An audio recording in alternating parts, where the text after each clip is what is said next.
Hi, my name is Trey, and I hope you enjoyed this video. Well, camera recorder Sarah, she's also my partner. She'll be in the camera. But we're just gonna show you of where it is.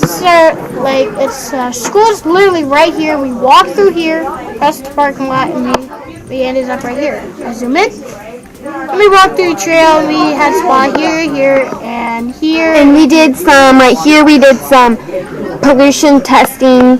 Yeah, here we did some watershed stuff, and around here we did some measuring the water, and then we did catching macroinvertebrates is what you're mostly going to be learning about. And the oxygen level is just the healthiest, which was the healthiness of it, which actually surprised me. It was actually the highest it can get, which is also the best it can get.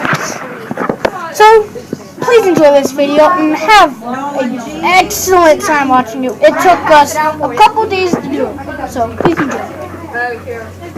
Peace.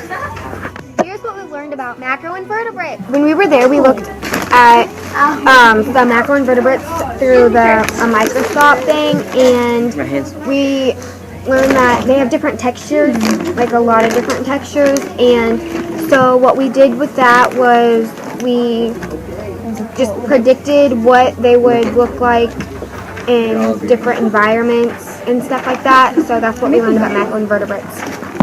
Here's some cool facts about watersheds. A watershed is the area of land where all of the water that is under it or drains off it goes into the same place.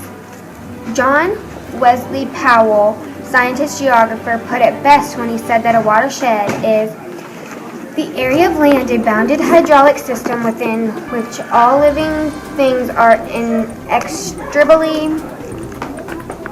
linked by their common water course, and where, as humans settled, simple logic demanded that they become a part of our community.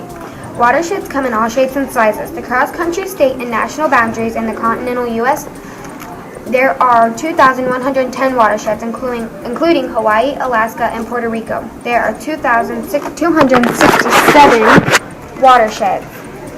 Here is a picture of a watershed. Now, it rains, and then the water travels down the mountains in through the community into a larger water source, and that is what a watershed is. Here's some cool facts about watersheds. Earlier in the video, the first video, I said I'd be able to find on Google Maps. Thank you. Google. Through here, we were down here, back in the creek area. We're about right down there. But I'm on a Logan Street, I think.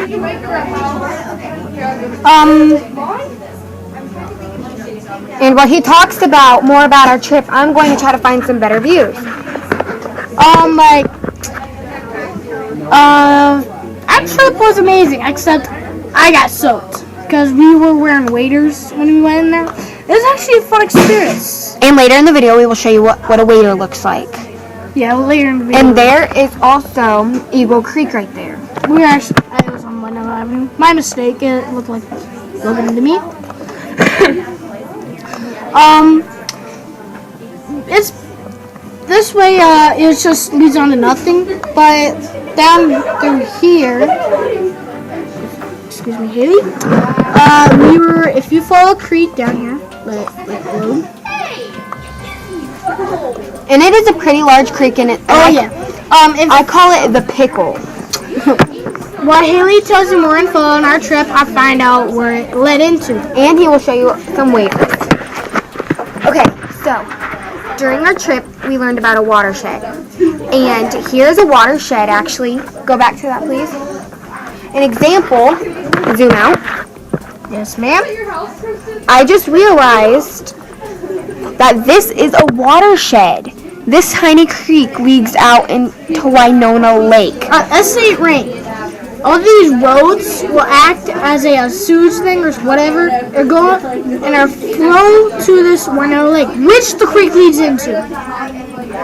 And that is about the location of the creek. Thank you. And this is a water wader. We were in the water.